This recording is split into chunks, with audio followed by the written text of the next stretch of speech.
This is Goke Akingbade, your safety guide, bringing you another interesting topic on occupational safety and health.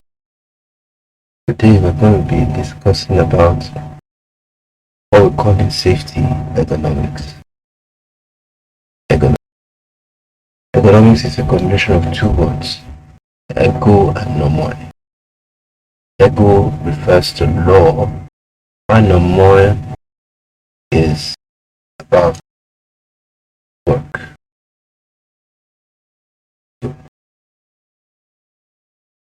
Ergonomics is the art and science of fitting the individual worker in connection to the work environment or his workstation, and also considering the tools, the equipment he uses to do his job. That is what ergonomics is about.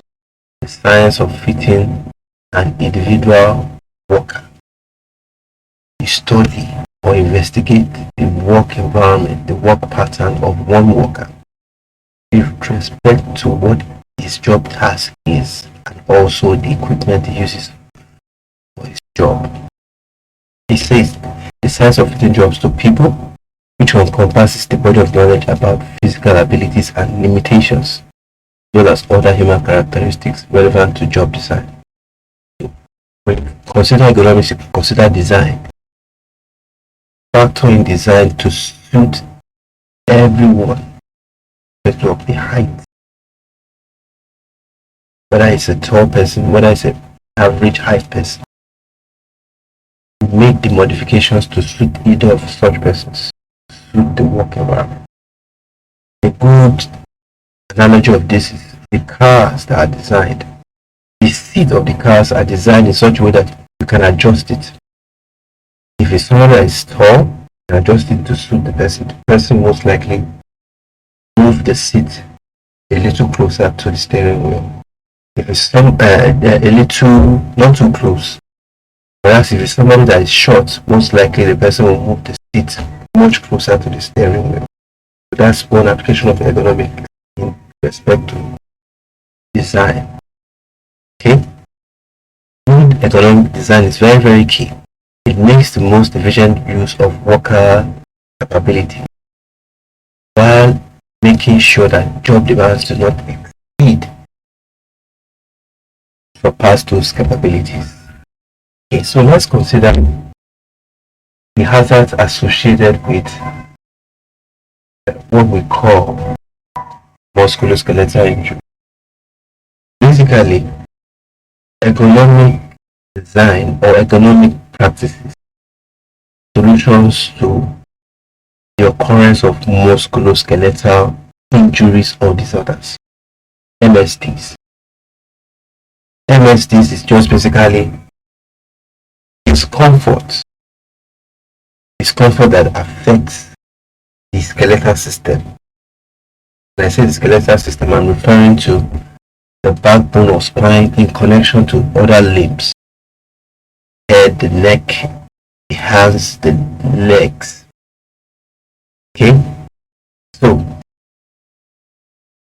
that is what musculoskeletal disorders are. Example is neck pain, shoulder pain, okay? Numbness in the fingers, tingling of the fingers, numbness in the legs. A good scenario I can paint in actually driving home the point of musculoskeletal disorders is when you are stuck in traffic. When you are stuck in traffic, you are forced to stay in one posture. Whether you are the passenger or the driver, you are forced to stay in one posture for a long period of time. I want to mention that there's something that we call static work. Static work. Static work or static motion is basically talking about the presence of your body weight or force or load impacting a surface. Whether you are seated or you are standing, there's an amount of force that your body impacts on the surface, whether seated or standing. It normally, when you get 40 minutes and beyond, if you stay in that posture, it will take extra tension or load or force to maintain that posture. That is when fatigue, the stress, or the stressors on skeletal system comes in. That is when you start feeling neck pain, shoulder pain, if you are stuck in traffic. Okay? So that is what we call static walk or static motion. Okay, so let's continue. It says, ergonomic hazards, do not ignore signs, symptoms, and hazards. This is just saying basically when you experience such things from time to time, maybe you're engaging repetitive tasks on the job. Your work positions you in one station, or your schedule entails you being in one posture or station, and you find yourself maintaining the posture or adopting the posture for a long period of time. Over time, these musculoskeletal injuries I mentioned sets in, and most likely you would have to go for massage or maybe take pain relieving drugs. If it's something that you're exposed to all through the week, also depending on the length of exposure or duration of exposure, you really need to look at how to stop, move yourself away from such posture. That's why he's saying do not ignore signs and symptoms on hazards. Okay, so let's continue. Yes, musculoskeletal disorders. They are injuries or illnesses to soft body tissue, which are muscles, the nerves, tendons, ligaments, joints, cartilage, and spinal disc. Spinal disc is referred to the disc that attaches the backbone or the spine to the neck, supports the head. Okay, so this shows us a picture of joints, muscles, and tendons. We know that joints actually connect one bone to another bone. Tendons can connect a bone to a muscle. Okay, so you can see this picture here. Due to movement and extension, okay, we see what is happening over here. So let's continue. MSDs do not include injuries as a result of sleep frequently to fall. They are not counted as musculoskeletal injuries. Take note. So they differ in severity from mild periodic symptoms to severe chronic and debilitating conditions. It's just saying MSTs can vary. It could be something that is minimal, a slight neck pain, maybe 1 or 2 hours later after applying a mentholator or balm, you are relieved. Or it could be something worse, severe back pain that even doesn't allow you to sit upright. If not checked, if the remedy is not sought after on time, it can lead to disability. So it is important for us to really observe and investigate who are faced with these injuries or disorders. When I say injuries, I'm not talking about a cut or a tear. I'm talking about discomfort. So let's continue.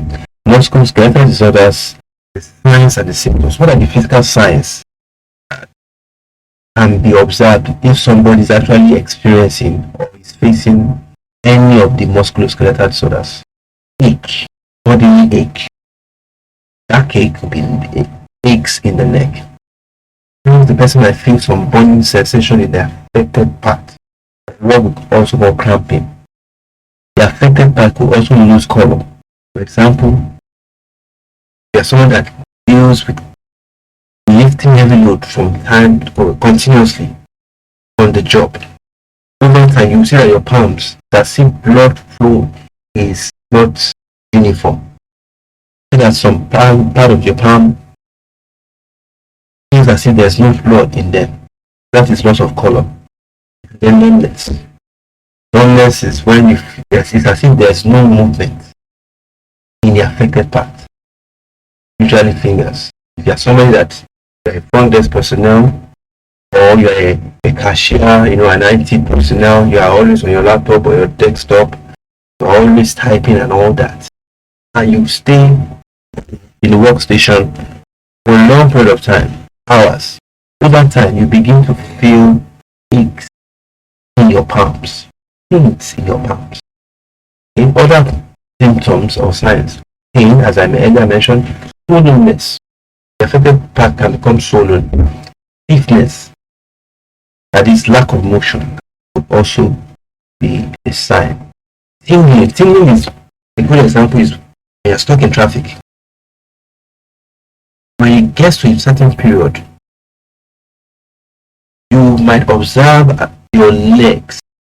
It feels as if your leg has been cut off. It's no longer there. It seems so. It's as if you cannot move your leg the way it used to be. It's no longer there. That's what tingling is about. And then weakness of the affected part. So let's look at the parts of the body that's prone to this disorder. There's something we call carpal tunnel with respect to the palm. The carpal tunnel is a tunnel in the wrist through which the median nerve, if you look at the diagram we are seeing, the median nerve is here, and then 9 distal flexor tendons pass through. You can see those tendons, those small square dots. They are the tendons. They are like wires, cables that connect muscle to another muscle. Okay, so carpal tunnel is formed by the wrist bones and a dense transcarpal ligament. This is the medial nerve here. This is the radial nerve here. So continued and repetitive pressure on the medial nerve in the carpal tunnel can cause carpal tunnel syndrome. Carpal tunnel syndrome is basically due to continuous usage of hands, fingers. The tendons around or surrounding the medial nerve becomes expanded or they contract, so to say, and they now make the medial nerve become swollen. Okay, so that is what we call carpal tunnel syndrome, because of press on the medial nerve.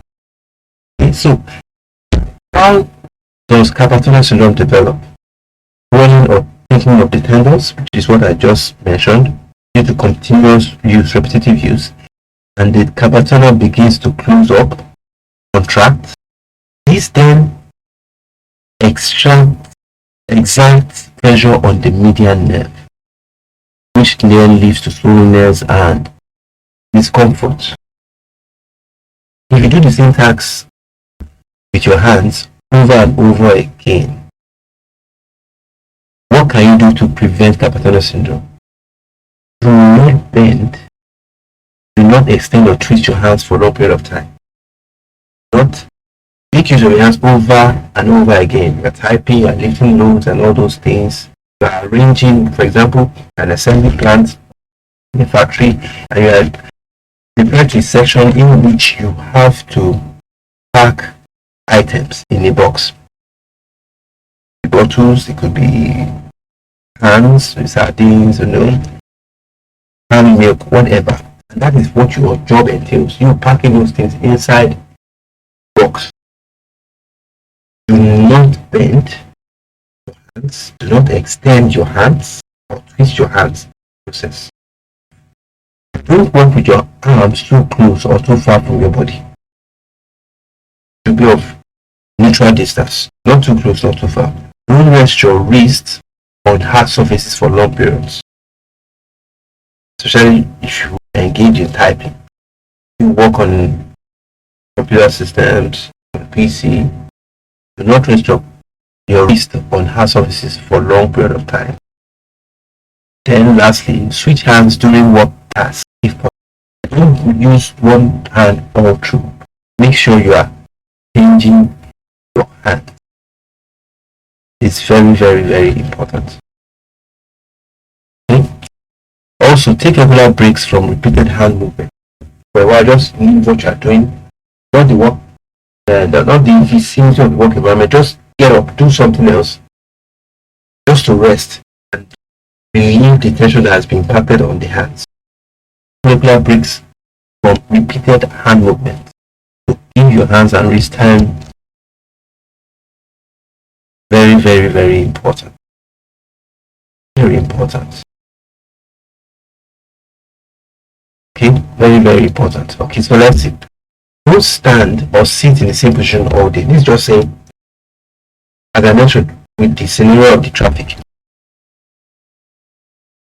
If you find yourself in a workstation, either your work takes you standing, make sure when you get to the point of limits, after 35-40 minutes, you are standing, change your posture.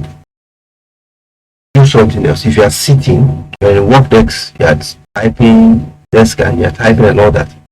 When you get to that period, get up. Get up from the seat. Go to the toilet, you could walk around, but just change your posture. In doing so, you are relieving the stress, releasing the stress, the tension that's been impacted on your hands, on your back, your lower back also. Adjust your chair so your forearms are level with your keyboard. Don't flex your wrist to type. Okay? That is very, very important. What are the signs? Mention this, done this. Okay, so let's continue. Okay, so this is a picture of a man lifting a load. We want to look at the right way of lifting loads from the ground. Usually, most people use their back, which leads to back injury, and that is a poor lifting technique. Heavy lifting from above the shoulders is basically you're using your back to lift the load. Heavy lifting from below the knees. These are those signs that can cause back injuries. Twisting while lifting. Most times when you lift an object and you're carrying it, most times you bend down, or rather, you don't bend down fully. You bend your back, extend your hand to carry the load. So ultimately it's your back that is carrying the load, or that is impacted by the amount or the weight of the load. Okay? You get up with the load, you are walking. When you are walking straight and you turn to a bend, you want to turn to a bend, most times you twist your body, you use your body, your waist to change direction. That is what we mean by twisting while lifting. The wrong technique. Bending over at the waist, carrying objects to one side. Carrying objects to one side is just using in one hand, one side of the body to lift the object or to carry the object. The weight will be impacted at that part of the body.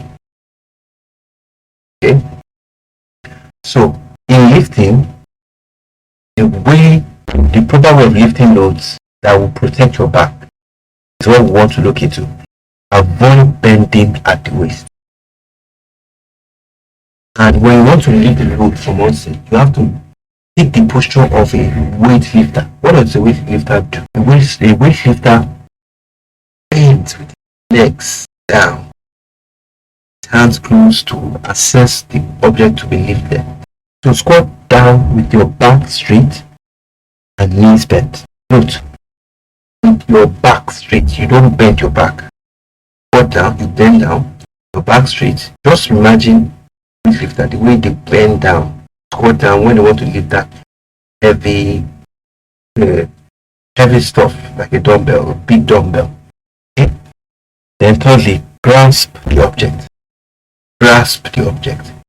Bring it close to your body. Bring the object close to your body. Let's move up. Rise up slowly. Let your thigh muscles do the lift. Let your leg muscles, your thigh, do the lift. So that your back is not impacted by the effect of the weight of the load. So in standing, shift your weight slightly. Okay? Use proper footwear with cushioned insoles. Avoid wearing high heels. Very important. We look at that. When you are lifting a load, when you are standing, avoid wearing high heels. Proper posture when standing involves shoulders not rolled back, not rolled forward, stomach area pulled in, small of the back straight, hips not tilted. So we are looking at different footwear. If I ask the question, which would be the most appropriate, or which ones are the most appropriate while walking or while lifting, which would we take? Since which one gives the best support if you do a lot of walking or standing? Okay?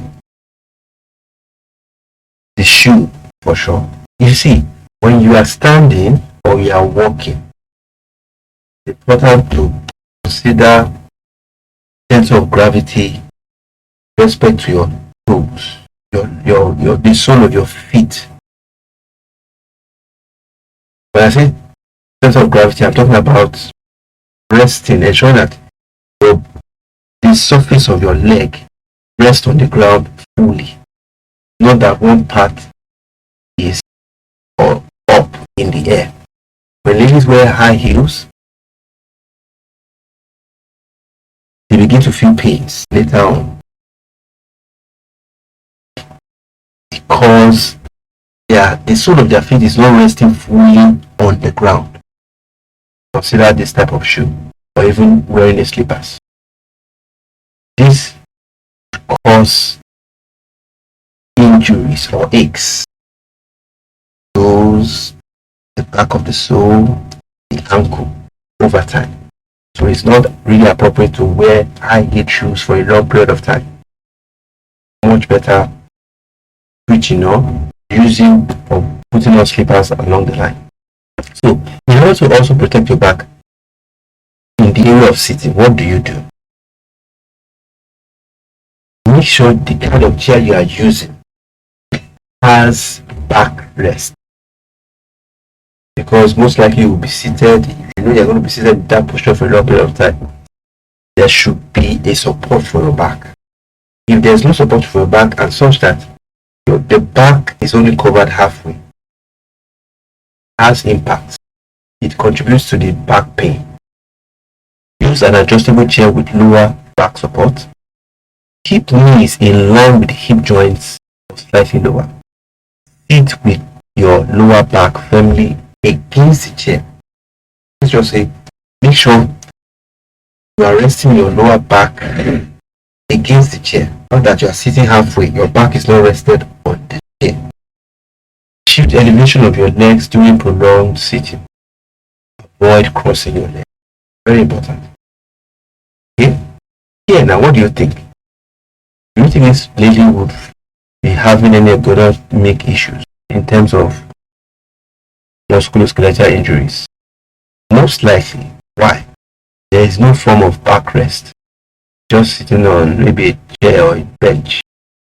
No backrest for support. So if she's seated in this posture or stays in this posture for a long period of time, no back pain, neck pain sets in. If prolonged sitting, back will hurt due to nose. Very important. So also, if you want to lie down, you want to rest and lie down, ensure that you lie on your side with your knees slightly bent. You lie on your side with your knees slightly bent. Use a pillow to elevate your head. Pin it in line with your back. What we are saying is there should be a straight alignment when you're lying down. The reason is because of the backbone, is fine. If there's no alignment of if it's bent, you bend your knees and you overbend your knees, so to say, it has impact. Okay, and your neck is also not straight. That's impact. If you sleep on your back, place a pillow under your knees to relieve lower back stress and promote proper alignment. Place a pillow under your knees to relieve lower back stress and promote proper alignment. Because awkward postures would lead to ergonomic issues if in the position for a extended period. Look at this picture. This lady, most likely it's maybe answering a phone call, is upside down like a bat. This thing. Tell you over time, if it's a long conversation, you would most likely begin to experience pains in the back, the neck. Okay, so let's just look at some risk factors associated with musculoskeletal disorders. Awkward postures. Majorly, musculoskeletal disorders are as a result of maintaining or staying in what we call awkward postures, not normal postures, or what we could also term abnormal postures.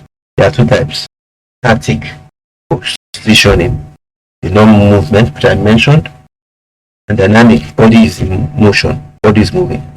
Stress increases if any weight is added by tools or other objects. You are lifting load, you are making use of machines.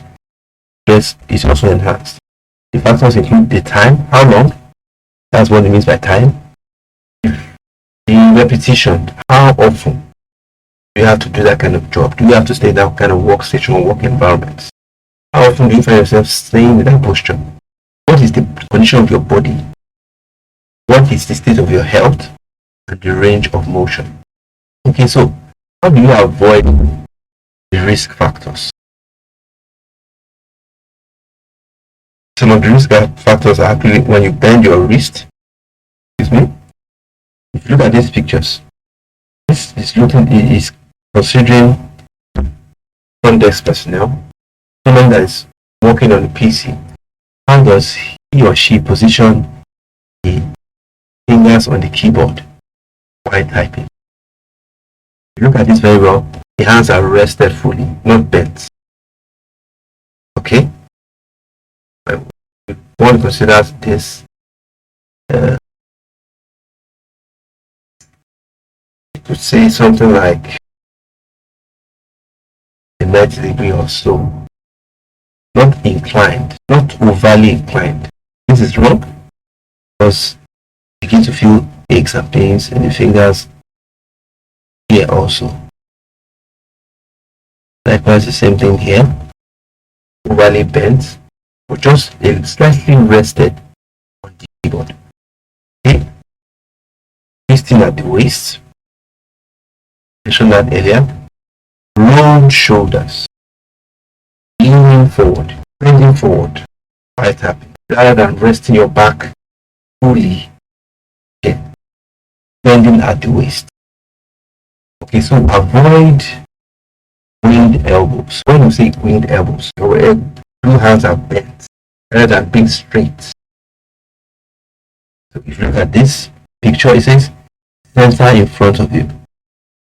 Adjust your chair height and armrest so your wrists are straight on your desk. Rather than for this one, misalign shoulders and elbows. This one, the chair height and armrest not being aligned here. Okay, look at this. Let's look at that here. It says overreach. Overreach is when you overextend your limbs in a height. For example, the electrician that wants to fix the light bulb, HVAC personnel, technician that wants to work on air conditioning units. So getting a ladder, a step ladder to reach the height of the equipment he wants to fix. Bending himself because he feels he's tall to reach that equipment, machinery. Over time, if he does that continuously, it will begin to affect him. You will begin to feel neck pains, back. Okay, stepping backwards, locking your knees. Knees locked, quads engaged. Knees softened, quads relaxed. If you lock your knees, it has impact. Okay, so force and exertion, two things you consider with respect to risk factors associated with musculoskeletal disorders. Forceful exertions place higher loads on the muscles, tendons, ligaments, and joints. What are the factors? Consider the weight of the load or the tool you are using. Tool now is maybe a screwdriver you are using, spanner, the powered equipment, an electrically powered equipment, for example. what is the bulkiness of the tool or load like? What posture do you maintain when you are doing the job? And what is the speed of movements? All these are very important. So let's quickly look at lifting. It says place heavier material above the knees and below shoulder height. This is just saying we want to prevent the risk factors. Have a shelf. Make sure the heavier materials, when you keep your boxes, files, tools, microwave oven, electrical equipment, the ones that are heavier should be lower. Don't be at a higher level when you want to bring them down. Place heavy material above the knees, below shoulder height, so that you won't be over reaching or stretching when you want to bring them out to use. Use steel lifting is just saying, after observing that the load is too heavy, you call for help. You don't lift it alone. And if that is not possible, employ the use of mechanical equipment or devices such as lifts, manual lifts, hoists. In moving, lower required force by using carts, trolleys. Okay? You want to move the load, just like in shopping malls, those trolleys or dollies, you pack those groceries, everything inside. So that's just similar to it. Or you make use of pallets jacks that you use to lift the load, which will now be conveyed where it should be made use of. Okay, so for today, this is where we are going to be stopping. We have really looked into a lot of things, but the issue of ergonomics is inexhaustive. But I believe we've learned a lot of things as regards ergonomics being solutions to incidents of musculoskeletal disorders or injuries. So till I come your way again, this is Goke Akingbade, your safety guide, signing off, wishing you a wonderful rest of the day.